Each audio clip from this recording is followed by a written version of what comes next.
Aproveitando agora que iniciamos a mensagem, eu quero lembrar aos irmãos que o tema dessa noite já está aqui, projetado atrás, é o tema dos 3 domingos, né? O primeiro domingo, o amor. O segundo domingo, multiplicar, não foi? Porque ele me amou, nós pregamos, eu também amo, né? O segundo domingo, porque ele me amou, eu multiplico. E o terceiro domingo, porque ele me amou, eu oro.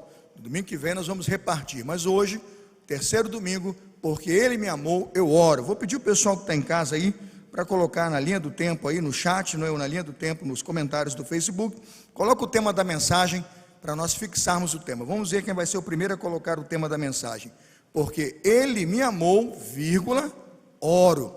Esse é o tema da mensagem de hoje. Vá abrindo a Escritura Sagrada e vá deixando a sua Bíblia aberta para que juntos nós leamos a palavra do Senhor. Eu vou iniciar citando um versículo que me motiva muito a orar e que inspira muito a minha vida de oração. 1 Tessalonicenses 5,17. Vamos todos juntos? Orai sem cessar. Mais uma vez todos juntos? Orai sem cessar. Esse na verdade não é o texto que eu vou expor, na verdade esse texto ainda é o tema, não é? Porque ele me amou, oro. Aí eu coloquei como tema, orai sem cessar. Em geral, quando é que nós intensificamos a nossa vida de oração? Posso perguntar a qualquer um aqui, quando a sua vida de oração foi mais forte, foi quando mais você passou ventos, não foi? Pode ter certeza, hein, queridos, quando aquela dívida aumentou muito, quando o especial estava impagável, quando as duplicatas chegaram, o joelho se dobrou, não foi? Quando nós passamos dificuldades, adversidades, ou temos necessidade, é quando mais parece que queremos intensificar a nossa vida de oração. Lá no departamento de missões essa semana, estava lá, não é? Um movimento muito devagarinho e tal, aí surgiu a cirurgia da Ana, aí foi Claudinha, relógio de oração. Irmãos, desce uma prova, desce uma dificuldade, a gente se sente motivado a orar. Por quê? Porque sabemos que Deus ouve as nossas orações, sabemos que Deus responde às nossas orações. Eu me lembro que quando ainda criança, muito garoto, eu via muito humilde meu pai e nunca cobrei do meu pai coisas do tipo presentes, brinquedos, nunca cobrei, né? Na verdade meu pai só me dava um presente por ano, sabe qual era? No fim do ano, em novembro, ele comprava o kit igreja e o kit semana. O kit igreja era uma meia, a calça e a blusa, e o kit semana era a mesma coisa, uma meia, uma calça e uma blusa, né?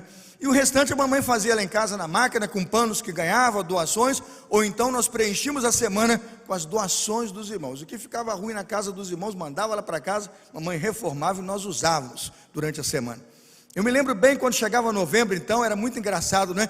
Quando eu ia ganhar o kit semana e o kit igreja, a minha calça que ganhei do ano passado já estava com umas 26 aumentos de bainha, né? Que é aumentando, tinha uma vez que eu lembro que eu cresci tanto que a bainha já estava no joelho e ela foi dobrando até embaixo, que você vai desabrindo, não tem que abrir a bainha? A gente comprava a calça grandona e costurava cá no joelho, e depois ia soltando, ia descendo aquilo, e ficava aquelas marcas. Aí pessoal, que moda legal, a calça do Carlos Elisa sanfonada. Eu digo, naquela época eu já tinha uma calça toda sanfonada, toda estilizada, porque tinha que soltar a bainha.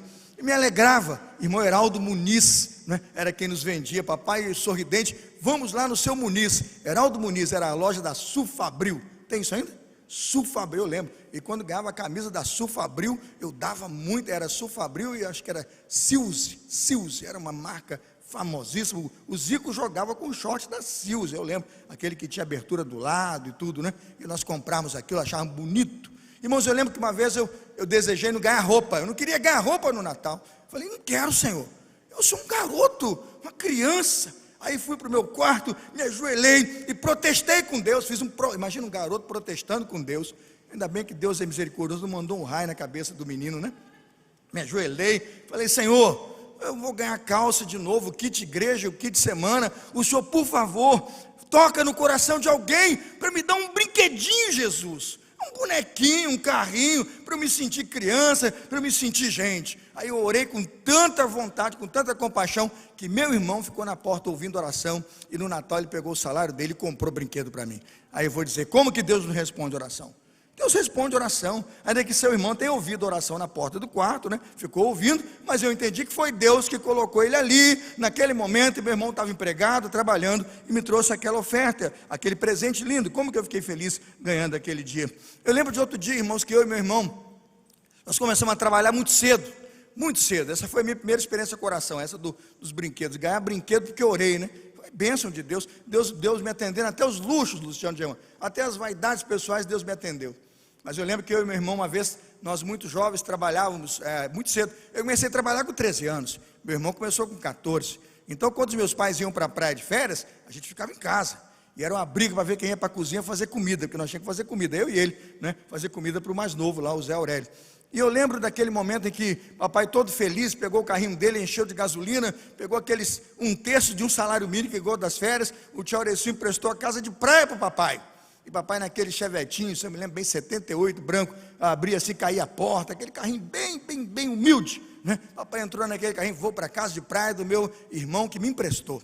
Aí papai entrou no carro, eu e meu irmão tudo triste, querendo ir para ele com a praia também, mas nós estávamos empregados, trabalhando, não podia faltar o trabalho. Aí quando meu pai entrou no carro, foi embora, quando nós entramos em casa, papai já tinha saído bem longe, olhei na mesa de centro da sala, a chave da casa da praia. Irmãos, a gente, filho de zelador e zelador, não tem celular, não tem essas coisas. Carrinho humilde, eu falei, e agora? Papai pegou o dinheirinho que tinha, encheu o tanque, botou umas comidinhas lá na mala, né, umas comprinhas para passar a semana com a mamãe na praia, e agora vai ter que ir na praia, descobrir que está sem chave e voltar. Aí meu irmão, muito crente, meu irmão, hoje é pastor lá em São José dos Campos, vamos orar.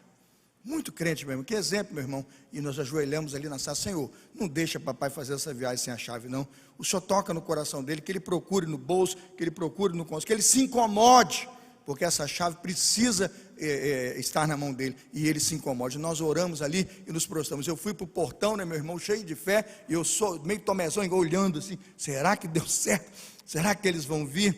Irmãos, eu sei que o mesmo tempo que eles estavam distantes, e o tempo que nós levamos esperando, foi o tempo que nós percebemos que ele voltou. E ele, é como se nós soubéssemos o tempo que nós oramos, o Espírito Santo visitou meu pai naquele carro, ele voltou, deu a volta e falou, bateu palma, ele na casa dele batendo palma, meus filhos, pega a chave da casa, papai esqueceu. E meu irmão, Deus responde às nossas orações. Gastou pouco mais do que um tanto de gasolina, porque logo o Espírito Santo disse, você esqueceu a chave, e ele voltou para buscar.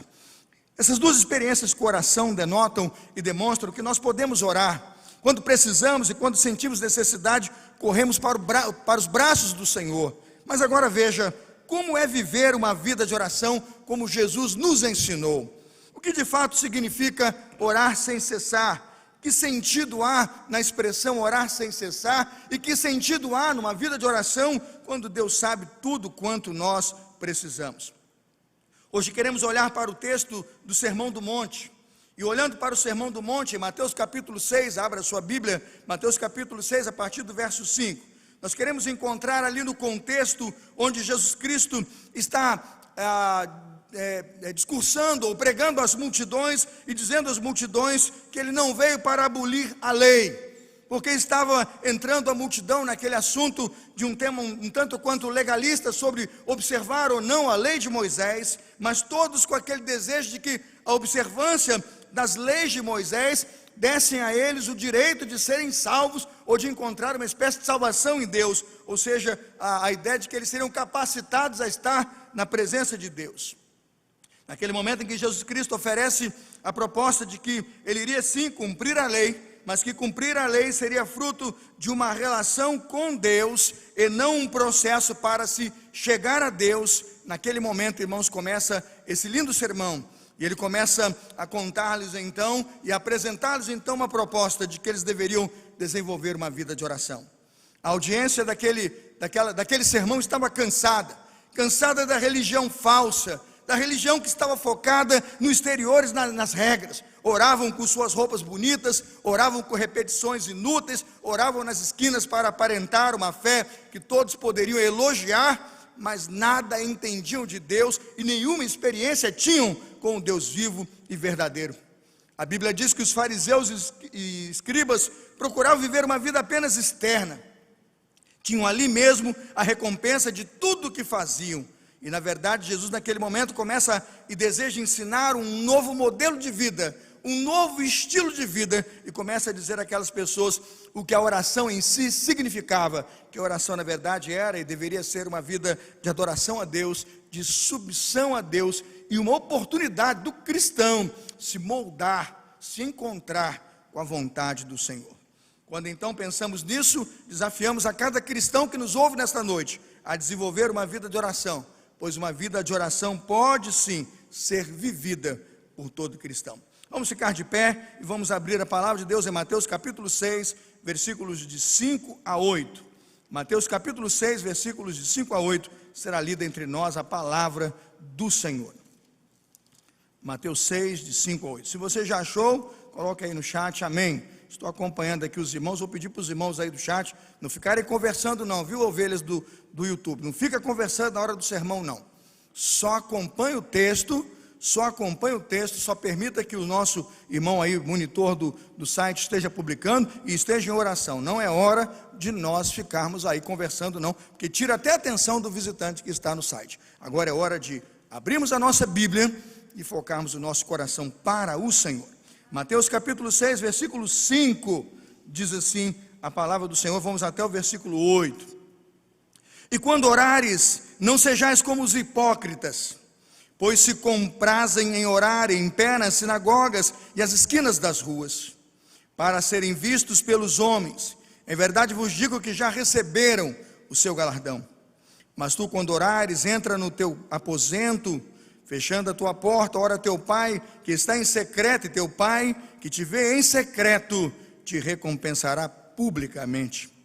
E orando não useis de vãs repetições, como gentios, que pensam que por muito falar serão ouvidos.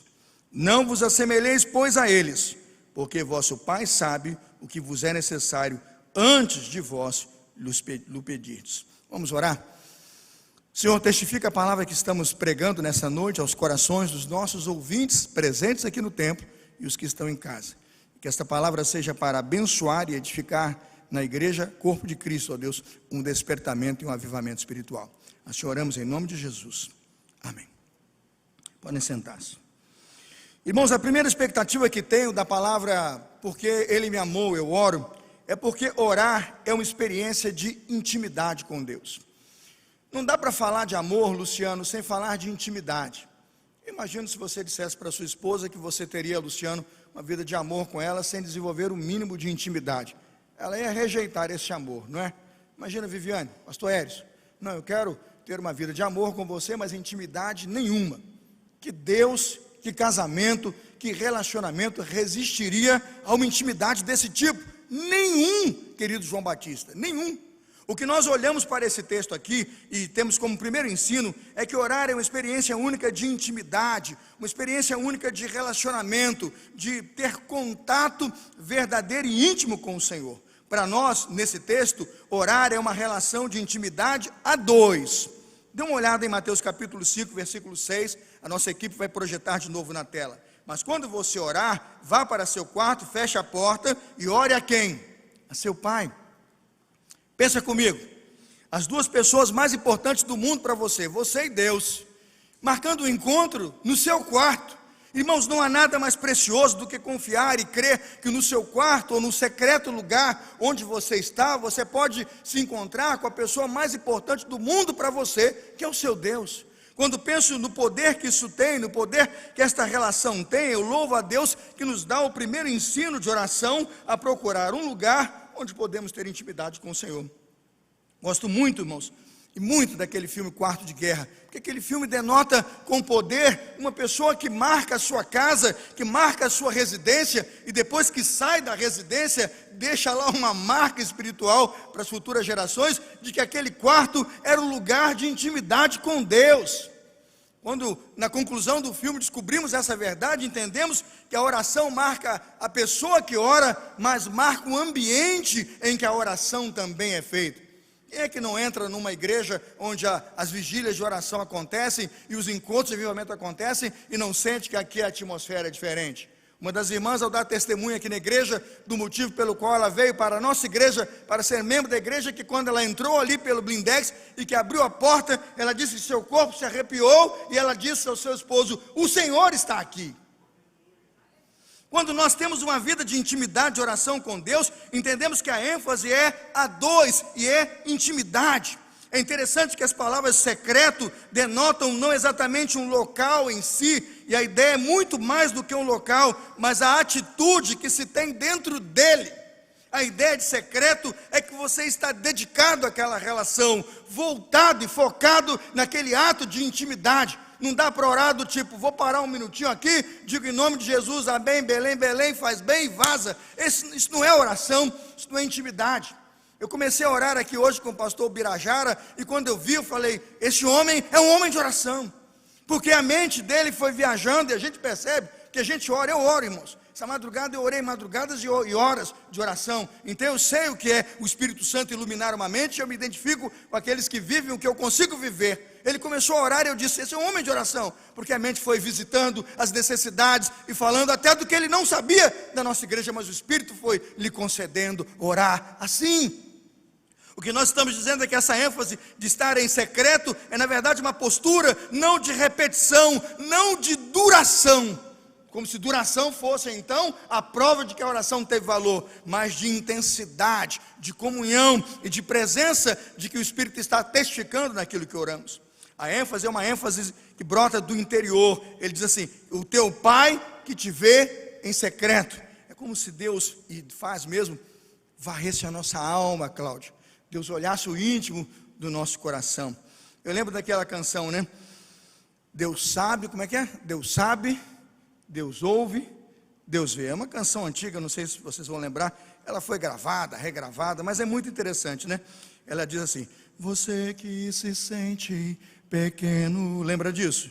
Dirija seus olhos a Deus, não deixe que sombras o envolvam. Ele diz, entregue sua vida a Deus. Ele diz, Deus sabe o que vai, é isso mesmo, dentro da alma, lembra disso? Deus ouve oração suplicante, Deus vê a angústia e o acalma. E ele termina, Deus sabe, Deus ouve, Deus vê. Irmãos, esse hino é lindo. Ah lá, já colocaram lá. Esse hino é um dos hinos mais lindos que eu já vi. Recentemente eu acho que foi o Anderson Freire, foi o Leonardo Gonçalves, ele gravou. Irmãos, é uma canção que não tem como você não se prostrar e não dizer, Senhor, o Senhor sabe. Deus sabe o que vai dentro da alma. Deus ouve a oração suplicante. Deus vê a angústia e acalma. Deus sabe, Deus ouve, Deus vê. Quando penso nisso, estou afirmando que quando oramos, Deus sabe de tudo e já sabe de tudo. Deus conhece tudo o que nós precisamos. Veja o versículo 8 de Mateus capítulo 6, Mateus 6, 8. Não vos assemelheis, pois, a eles, porque vosso Pai sabe o que vos é necessário. Nós não oramos a um desconhecido que está distante lá no céu, sem saber do que estamos precisando. Não, nós oramos a um conhecido e íntimo nosso, que quando nos achegamos a Ele, apenas confessamos que confiamos que a presença dEle, o poder dEle, pode mudar aquela situação. Deus sabe o que estamos querendo dizer, e sabe também, Deus, o que nós não conseguimos dizer. Isso é o mais bonito. A Bíblia diz que o Espírito Santo intercede por nós com gemidos o quê? Inexprimíveis. Ele precisa orar para aperfeiçoar uma oração nossa, uma oração imperfeita.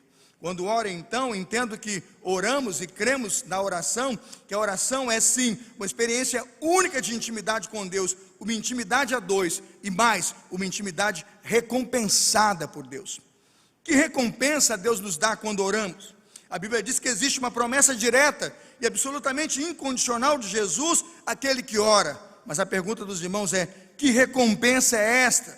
A Bíblia diz, Deus sabe o que precisamos, mas se alegra conosco quando nós oramos. Ele sabe antes mesmo que expressemos, mas como um bom pai, um pai amoroso, se alegra quando um filho diz a ele, pai, que confia em sua graça. A Bíblia diz que o Senhor detesta o sacrifício dos ímpios, mas a oração de um justo agrada a Deus. Deus não é vencido pela repetição, pela insistência, pela nossa hipocrisia ou pelo nosso farisaísmo. Deus é impactado pela nossa forma humilde e silenciosa com a qual dedicamos a Ele tempo e intimidade, confiança e amor. Sabe por que nós oramos? Efésios 2:20. Oramos porque cremos que Ele é poderoso para fazer infinitamente mais do que pedimos ou pensamos. Quando eu oro, tenho clamado, Fernando, a Deus, que Deus possa visitar os meus pensamentos, e aquilo que eu não estou pensando, Deus visite, e aquilo que eu não sei, peço que Deus, que tem conhecimento, a mim revele, mostre como um caminho de sabedoria, porque creio que Ele é capaz de fazer infinitamente mais do que pedimos ou pensamos. Por isso, quando cremos que Deus pode fazer muito mais, eu peço a você que me ouve hoje, em nome de Jesus, e você que está aqui nessa noite, entregue hoje sua dor a Deus e creia que Ele pode fazer mais do que você acredita ou pensa. Entregue seus medos a Deus, entregue seus pecados e confesse a Deus, porque se você acha que Deus não pode perdoar, a Bíblia diz que Deus pode fazer infinitamente mais. Nós precisamos tomar posse desse carinho de Deus, nós precisamos tomar posse desse aconchego de Deus. Esse é um quarto, um lugar, um secreto onde nós nos encontramos com Deus para intimidade. Abrimos o nosso coração, onde eu passo a conhecer o Senhor e os sonhos e os projetos dEle para mim, e onde Deus percebe e vê na minha vida um homem de fé, um homem que confia, um homem que acredita no Senhor e nas suas promessas. Somente Deus pode ver o que existe dentro do nosso coração, sem se escandalizar. Pense naquele pecado horroroso, naquela coisa feia que você fez, se você vai contar para alguém, e se isso vai ficar aí, quem sabe, guardado ou em sigilo. Muito difícil, mas é bonito pensar que nós temos no nosso quarto, na intimidade de nosso aconchego do Senhor, o privilégio de falar daquela coisa mais escandalosa, daquele lugar mais escuro que está dentro de minha alma, e dizer a Deus: Senhor, me arrependo, Senhor, me perdoe, e saber que naquele lugar de oração, ali o Senhor nos visita, ali o Senhor nos perdoa, ali o Senhor nos corrige, ali o Senhor nos exorta, mas ali também o Senhor nos levanta e nos ergue. Em nome de Jesus, não deixe de orar, creia no poder da oração, e lembre-se, em nome de Jesus, que a oração é sim, de fato é uma experiência única de intimidade com Deus, de um relacionamento íntimo e profundo entre o Filho de Deus e o seu Deus, e também há recompensas profundas que podem ser experimentadas e desfrutadas por aquele que ora ao Senhor. Mas em segundo lugar, é o segundo e último ponto desta mensagem, vamos a Mateus capítulo 7, por favor. Abra Mateus capítulo 7, os versos de 7 a 12, eu queria expor agora a conclusão desse sermão e olhar o que aprendemos com Jesus a respeito da oração.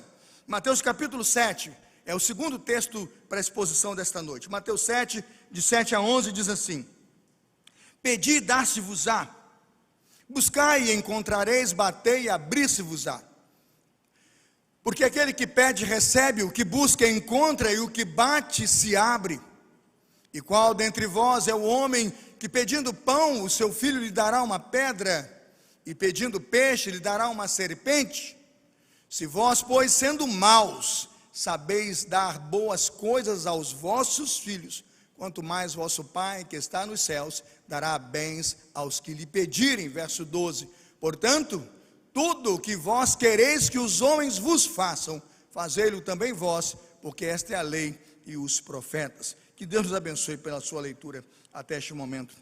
Irmãos, o segundo ponto desta mensagem, olhando ao capítulo 7, a partir do verso 7, o que eu aprendo com os ensinos de Jesus a respeito da oração, é que quando oramos, entramos em contato com um Deus que ama seus filhos.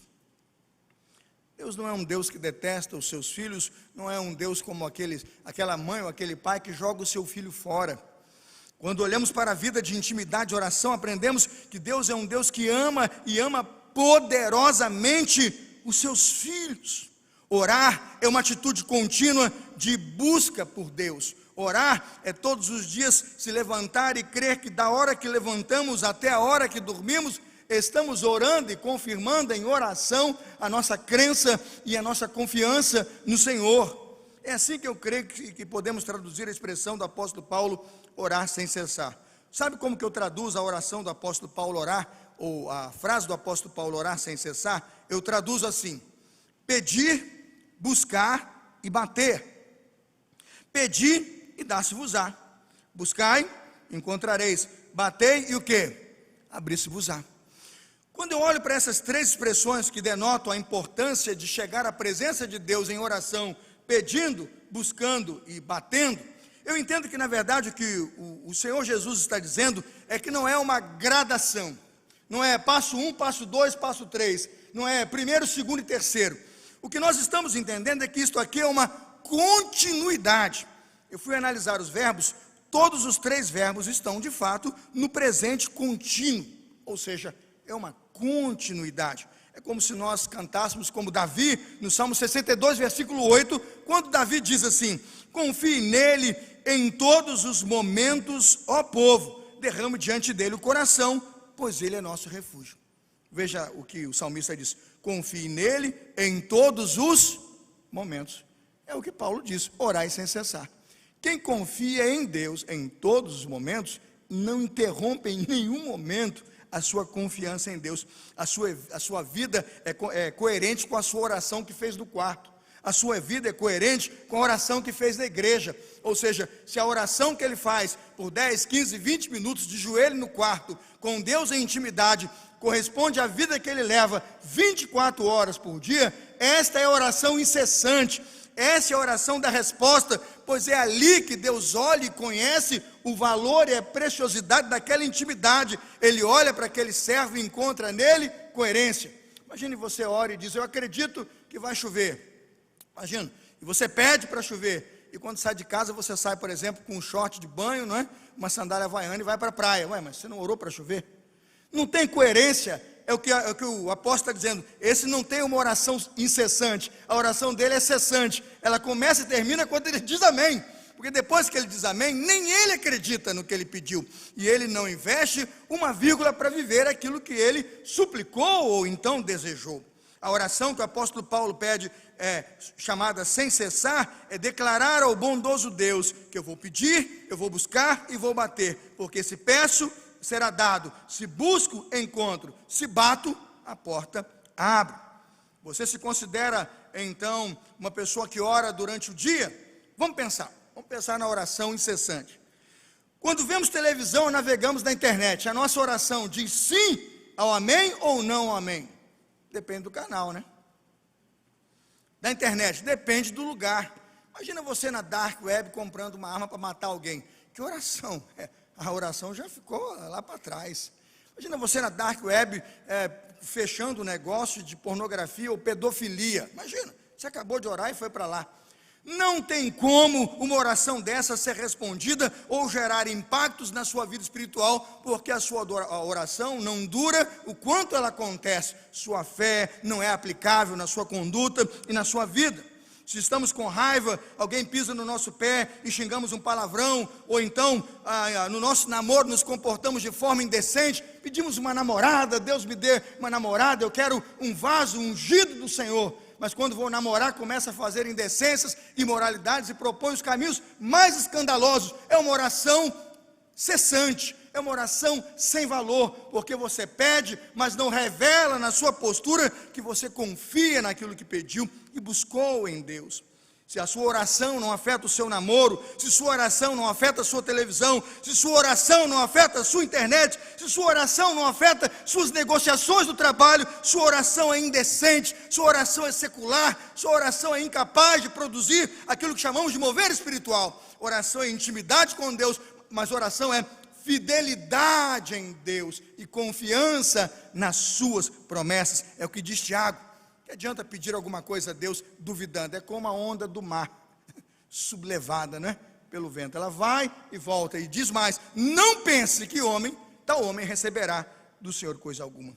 Quando oramos, entramos em contato com um Deus que ama seus filhos, e isso é poderoso, porque estamos em constante busca por esse Deus Pai. Mas em segundo lugar, e já concluindo a mensagem, oramos, e quando oramos experimentamos a verdadeira relação entre um pai e um filho. Que relação poderosa encontramos entre um pai e um filho? Veja a partir do verso 9 de Mateus 7. E qual dentre vós, homem, que pedindo-lhe pão, o seu filho lhe dará uma pedra, e pedindo peixe lhe dará uma serpente? Se vós, pois sendo maus, conseguem dar boas dádivas aos vossos filhos, quanto mais o vosso Pai, que está nos céus, dará coisas boas aos seus filhos. Meus irmãos, coisa linda. Eu não sei vocês, mas meus filhos não podem pedir nada que eu fico todo quebrado. Imagina um sujeito criado com o kit da semana e o kit de domingo, gente. Imagina, né? Eu lembro de um kit domingo que eu comecei, a calça em novembro era vermelha, e quando terminou o ano ela era meio branca. Estava para desfilar 7 de setembro, porque foi lavando com tanta água sanitária que o ano, ela terminou branquinha, não tinha um rasgado, mas era vermelho, porque lava tanto. Eu olho para aquilo, eu olho meus filhos e falo, papai, preciso de um sapato, eu quero comprar 2. Papai, compra um tênis. Aí quando ele pede o ruim, eu compro logo aquele da Nike, aquele, porque eu fico, ai meu Deus, eu quero que meu filho tenha o melhor. Tem hora que a gente acha, eu falo para ele, estou pecando. Mas eu olho para Deus, eu falo, Deus é assim. Está escrito aqui, ó. Um filho pediu, ele dá pão. Um filho pediu, ele dá boas coisas. Nenhum pai dá uma serpente na mão do seu filho. Quando eu olho para isso, irmãos, eu começo a entender por que eu oro, sabe? Eu oro porque o meu Deus é um pai bondoso. Eu oro porque o meu Deus tem um toque de sentimento, um toque emocional comigo. O meu Deus eu peço e recebo. O meu Deus eu busco, eu acho. O meu Deus eu bato e abro, aleluia. O meu Deus é um pai que me ama, eu posso chegar à sua presença, eu posso pedir e receber, eu posso buscar e achar, eu posso bater e abrir. É por isso que eu oro. Eu oro porque eu sou movido de compaixão a crer num Deus que me ama, e esta relação de amor e de intimidade é tão marcante que eu consigo entender que até o não de Deus e o bravo não de Deus é muito bom para mim. Louva a Deus e louve a Deus, irmão, pelo toque cuidadoso e amoroso do nosso Deus sobre a sua vida. Quando o nosso Deus nos dá o direito de orar e de pedir, a diferença que temos quando oramos para Deus é que Ele, como um Pai bondoso, nos dará boas dádivas, coisas boas que correspondem às nossas necessidades espirituais. Não diz aqui que Ele nos dará tudo o que pedimos, Ele nos dará coisas boas. E quantas vezes uma coisa boa é um não, para a gente não se meter em enrascada. Para terminar essa mensagem, irmãos, e o último ponto, por que oramos? Porque entendemos que oramos, porque Deus responde. Porque Deus responde a nossa oração. Ah, Deus responde a nossa oração. Versículo 11. Se vós sendo maus, sabeis dar boas coisas a vossos filhos. Verso 11. Mateus 7:11. Quanto mais o vosso Pai Celestial dará bens aos que lhe pedirem. É muito bom saber que quando pedimos, o nosso Deus responde. Quando oramos, o nosso Deus não só nos ouve, mas atende às nossas súplicas. As coisas boas são aquelas que glorificam o nome do Senhor. As coisas boas são aquelas que vão trazer satisfação plena ao reino de Deus. É por isso que neste mesmo capítulo, capítulo 6, o anterior, ele vai dizer, quando orar, ore assim: Pai nosso que está no céu, seja feita a tua vontade. A vontade de Deus é a resposta de Deus para nós, e a vontade de Deus é a melhor resposta que procuramos. Então, quando eu oro como se Deus não conhecesse o que eu preciso? Não, a Bíblia diz que Deus já conhece o que eu preciso. Mateus capítulo 6, versículo 8, Deus já sabe o que preciso. Então, por que eu oro? Eu oro para que eu encontre a vontade do Senhor. Eu oro para que eu me dirija a Deus e encontre em Deus o lugar e o centro da sua vontade. O ponto aqui é que Deus responde tudo o que pedimos, mas responde nos dando boas dádivas, boas coisas que nos coloquem no lugar do Senhor e no centro da sua vontade. Ao terminar essa mensagem, quero contar uma história que aconteceu, vive na festa de missões. Era campanha de missões nacionais, era setembro, eu estou estimando aqui mais ou menos, deveria ser setembro de 2005. Setembro de 2005, já faz tempo, né?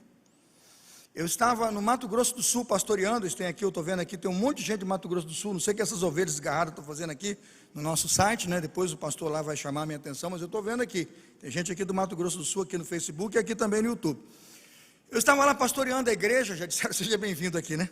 Eu estava pastoreando aquela igreja, chegou então, vive a festa das missões. Como é que era? Era no pátio da igreja. E nós montávamos tendas, muitas tendas bem, como nós montamos aqui, aquelas barraquinhas brancas, azuis, né? E ferrinho, tudo coladinho, forra aquilo. Aí tinha a parte do Nordeste, como é que chama? Feijão de corda, né? Feijão de corda, buchada de bode, né? O que você imaginar que tinha lá, no canto do Nordeste. No canto do Sul, né? São Paulo, Sudeste, São Paulo, pizza, né? Massa. E lá na parte mais do Sul ainda, aquelas barracas dos alemães, né? Tinha aqueles quitutes alemães, e nós fazíamos um monte de coisa. Na barraca do Mato Grosso do Sul, era mais procurada, o pessoal vai botar aqui, ó, tinha a tal como é que chama a empinha aqui lá, é mandioca com churrasco. Aquele negócio, eu tenho a saudade daquilo. Eu sonho que o pessoal lá me convidava a fazer conferência só para ir comer mandioca com aquela picanha que tem lá na feira. E tem um tal do sobá lá também.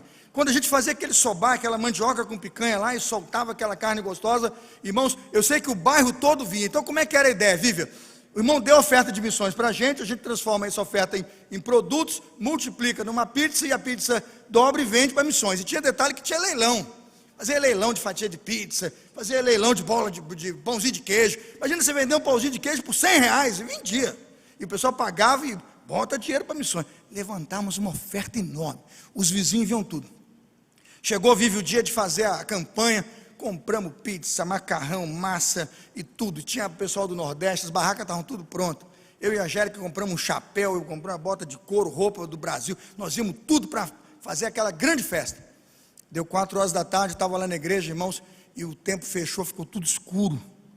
E aquilo me deu um pânico, é como se uma nuvem negra tivesse chegado em cima de Mato Grosso do Sul e de Campo Grande. E o pessoal estava ainda em casa tomando banho para voltar, para ficar nas barracas, às 4 da tarde. E quando aquela escuridão veio, irmãos, de repente veio um vento, mas um vento forte. E um vento foi tão forte, eu estava no pátio. O vento subiu, bateu no chão, subiu, não sei se era um redemoinho. E quando um dos focos de vento bateu na barraca de peixe, de pescaria, que tinha isopor peixe para pegar brinde, a barraca virou um retorcido. Eu nunca vi assim, aço, né, virou um retorcido. O vento bateu em cima da barraca, foi tão forte que ela arruinou ao chão e aquilo se retorceu e perdeu peixe, o isopor foi todo embora. E isso aconteceu só nessa barraca. Eu fiquei olhando a barraca grande, onde as pessoas iam comer, que o Lídio, saudoso Lídio que morreu, tinha montado. Eu disse, meu Deus, livrai-nos do mal. Lembrei da oração. Nós investimos todas as ofertas dos irmãos em missões aqui, para dobrar a oferta. E será que nós vamos perder tudo? A gente, além de não dar a oferta, aí porque vai ficar tudo encalhado. Essa obra é sua, Senhor. O Senhor é o dono de tudo. Aí, como se eu me sentisse desafiado a orar, tinha ainda alguns irmãos, pastor, vamos começar a desmontar e anunciar para cancelar e começar a vender as coisas nas feiras. Eu falei, não, Deus não trouxe a gente aqui eu lembrei de Moisés, para morrer no deserto. O pessoal ficou montando, eu falei, pega essa aí, desamassa no martelo, monta ela de novo, que eu vou conversar com Deus lá em cima. Peguei a saída do meu gabinete pastoral, subi, tinha uma portinha que dava para o batistério, eu sei que ninguém me vê ali. O pessoal que está me ouvindo sabe que conhece o templo lá. Você sai do gabinete e já está naquela área do batistério ali que ninguém vê. Me escondi ali dentro do batistério, cortina fechada ali, de joelho, falei, Senhor, é o teu nome, Senhor. Se essa tempestade que montou em cima descer agora, essa festa não acontece e a oferta de missões é prejudicada, é para a tua obra. O Senhor, por favor, repreenda esse vento, acalma essa tempestade, pelo tempo que for preciso para essa festa acontecer. E eu orei, chorei, depois de 1 hora de joelhos, eu voltei lá fora, queridos, vocês estão confiantes? Eu disse, pastor, chorou, vamos confiar. Eles foram mudar roupa, começaram a chegar os irmãos da noite. Eu sei que aquela nuvem foi embora, a feira aconteceu, eu nunca vi tanta gente numa feira. Não ficou nem o isopor, até o isopor os caras compraram, vendeu tudo, né? Se pudesse vender a louça, vendia também, que o povo queria comprar tudo, irmãos. Veio gente de tudo quanto é lugar, do bairro todo, nós levantamos a maior oferta daquele negócio, e quando nós acabamos, o pessoal falou, o que a gente faz? Eu falei, agora vocês correm tudo para casa, que eu estou entendendo que Deus vai mandar aquela chuva que Ele segurou, e todo mundo entrou no carro e correu para casa, desmontamos tudo. Foi eu entrar em casa, irmãos, entrar na minha casa, baixar o portão, acho que desceu a maior tempestade que eu já vi na minha vida. Naquela noite, aquelas coberturas de posto de gasolina do Mato Grosso, todas foram deitadas no chão. Saiu no jornal, foram deitadas no chão, porque naquela noite foi um vendaval. Mas enquanto o culto de missões acontecia, o Senhor colocou a sua mão sobre aquele lugar. Aí você está em casa e vai dizer assim, pastor, mas isso é coincidência, meteorologia do tempo explica. Continue com a sua meteorologia do tempo, continue com as suas explicações e continue com as suas coincidências. Eu vou continuar orando, eu vou continuar crendo, eu vou continuar vendo a mão de Deus sobre aqueles que confiam e creem no poder da oração. Sabe, queridos, em nome de Jesus, oração é intimidade. Sabe, queridos, oração é Deus tratando os seus filhos como filhos. Sabe, queridos, experimente um tempo diário para orar, para ter intimidade com o Senhor. Sabe, queridos, experimente falar com Deus o que está no seu coração. Quem sabe Deus não está esperando você abrir o seu coração e dizer, Senhor, Senhor, Senhor, na casa do meu pai tem fartura e eu aqui estou com fome. Quem sabe Deus não está esperando você gritar um pouco da sua dor. Quem sabe Deus não está esperando você gritar um pouco do seu desapontamento. Quem sabe Deus não está esperando você abrir o seu coração e dizer que é uma mágoa rasgando sua alma por dentro. O que Deus está esperando é que você se apresente diante dele e diga: Pai, Pai, Pai, eu confio no Senhor, eu coloco minha vida diante do Senhor, eu estou aqui no meu quarto, eu não faço da minha oração um outdoor publicitário, eu estou aqui no secreto de minha alma e estou pedindo: Pai, tem misericórdia de mim. E você pergunta: pastor, mas quantas pessoas creem numa oração como essa? Quantas pessoas creem numa oração desse tamanho? Eu digo: só crê numa oração desta, só crê numa vida de oração como esta quem lê e crê na palavra de Deus. Sabe, irmãos, a palavra de Deus e a oração caminham juntos. Eu estou pregando sobre oração porque ergui nesse culto a palavra de Deus e peguei os ensinos de Jesus da palavra de Deus e sou levado a crer no poder da oração. Porque quem não lê a Bíblia e não ora, não demonstra confiança no seu Deus. Perguntaram uma vez a Adab Tozer, ao grande pregador Adab Tozer. O homem de Deus perguntou a ele: o que é mais importante, reverendo? Ler a palavra de Deus ou orar? Repito, o que é mais importante, reverendo? Perguntaram para ele: ler a palavra de Deus ou orar? Ele respondeu: o que é mais importante para o passarinho? Sua asa direita ou a esquerda para ele voar? Se queres orar, a oração tem duas asas. Ela se sustenta na palavra de Deus e nas suas promessas, e ela se sustenta num crente que ora com fé e confia em Deus. Você crê no poder da oração? Se você crê no poder da oração, cante comigo e com a nossa equipe de louvor: eu creio no poder da oração.